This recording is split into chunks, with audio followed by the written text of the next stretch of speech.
जी एक दिन ना मैंने ख्वाब देखा कि ना वो मैंने ना अल्लाह पास था।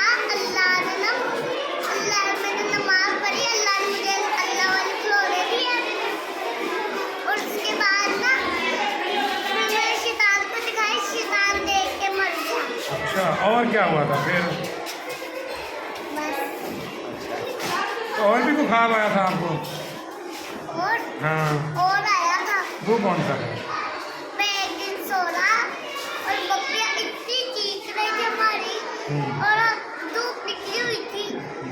फिर बकरियों को प्यार किया, उनको दम किया। फिर बकरियों को दम किया, फिर अंधेरा हो गया, वो सो गई पीछे मुंह करके। अच्छा, जब धूप निकली फिर भी सोई नहीं। और उसके बाद ना फिर हमने उसको प्यार किया, उठ गई।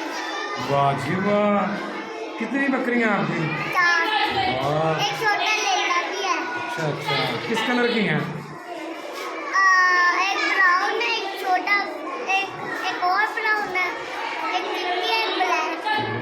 तो घर जाके क्या करते हो? घर जाके सबसे पहले नहाता हूँ। वाह, अच्छा, वेल डन। फिर कपड़े बदल के फिर थोड़े से कार्टून देख के सो जाता हूँ। सो के उठ के अरबी का पढ़ता, फिर दूसरे का पढ़ता हूँ। अच्छा, गुड यार, गुड। तो अपने बाबा के साथ ही खेलते हैं? खेलता हूँ। अच्छा। बकरियों को चराने जाता हूँ, घास खिलाने। अच्छा अच्छा, गुड।